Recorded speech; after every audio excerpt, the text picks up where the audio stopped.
Hello everybody, and welcome back to another video and to another episode of My Thoughts, where I give my thoughts on new Cars diecast reveals and other pieces of Cars news.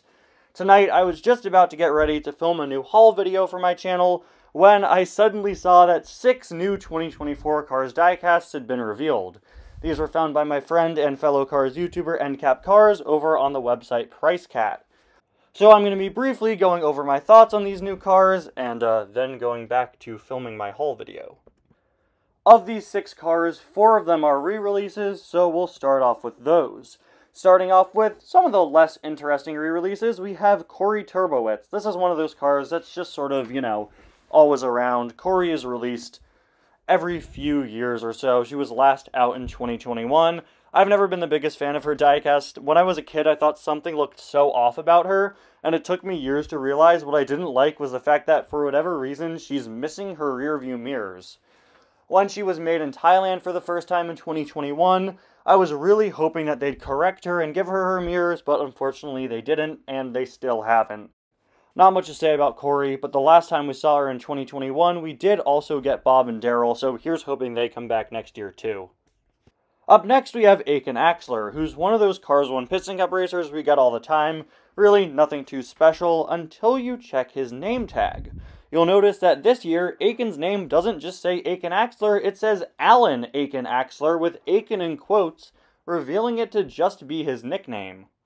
Every once in a while, the Cars diecast line will do this, making a little slight alteration or addition to a character's name, which adds a bit more lore to them. Think of 2017 when they re-released the background character Marilyn and gave her the last name Stickers, revealing that she was related to other background character Nick Stickers. Cool little things like that. Aiken, just being a nickname, is pretty interesting to me. I don't know if I'm the biggest fan of it, but at the end of the day, it really doesn't matter. He's still Aiken Axler, it's just that Aiken's a nickname and his real name is Alan. But this isn't something that just came out of nowhere. If you've seen my first Iceberg video, then you might know that back in 2021, or rather late 2020, when we first learned that Aiken was going to be re-released for 2021, a listing for him on the website Paul Mart Store labeled his name as Alan Aiken in quotes Axler. So it seems that this is a change or a new reveal or a new piece of lore that they've wanted to do for quite a while, and it's just been officially instituted for 2024. Interesting to see. Up next, we have DJ and Boost with Flames.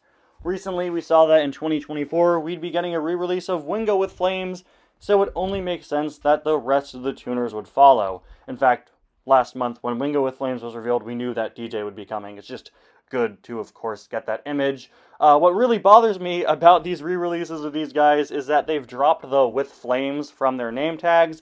Something that they've been doing recently for some miscellaneous Cars diecast variants that really bothers me is, dropping the variant name. They did it this year with Kabuto with Flames. They did it last year with Miles Axelrod with Microphone. What's the point in releasing a separate variant and no longer labeling it as a separate variant? This is DJ with Flames and Boost with Flames and Wingo with Flames. Just a little pet peeve of mine. At the end of the day, it really doesn't matter, and it really is great to see these guys back. They were first released in 2013 and released again in 2014. Snot Rod was actually released a third time in 2015. But for the other 3 tuners, it's been a decade since we've seen them with Flames, so super cool to get them back. With the exception of Snot Rod, I missed out on these guys, and everybody loves tuner variants. These are easily some of my most anticipated re-releases for next year so far.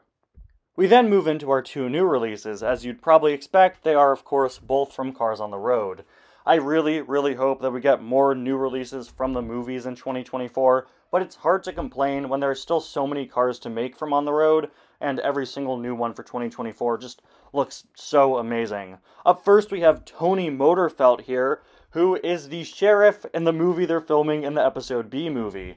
I feel like with all the hype around the Mater and McQueen variants from that episode and the zombie cars and Bella Cadaver, a lot of people have forgotten about just how cool the actual actor characters in B-Movie are, and I'm so glad that we're getting at least one of them in 2024.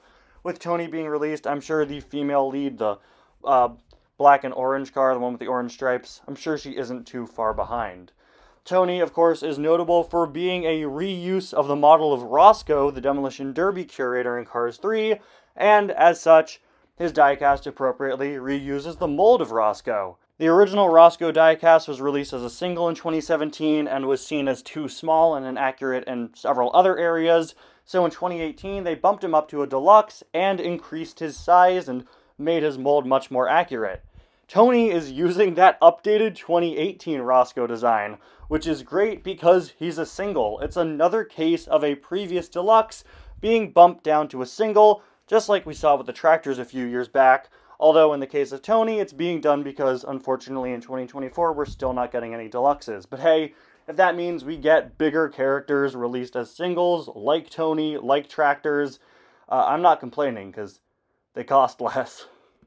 And finally, we have a release that I'm just so excited to see. If you guys watch my channel, you know I've been wanting this for the longest time. Meet Chris Freightman.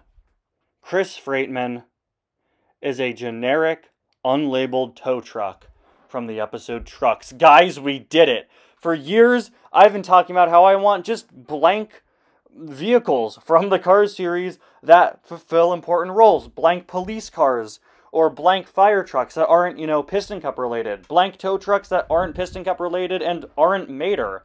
That just isn't a thing that exists in the Cars diecast line, but the episode Trucks introduced us to a bunch of just background trucks that are blank trucks. The only character from Trucks we got this year was Adam Rodriguez, who is still a race rescue vehicle. So it's so great to see that next year we'll finally be getting just a blank tow truck for the first time ever in the Cars diecast line.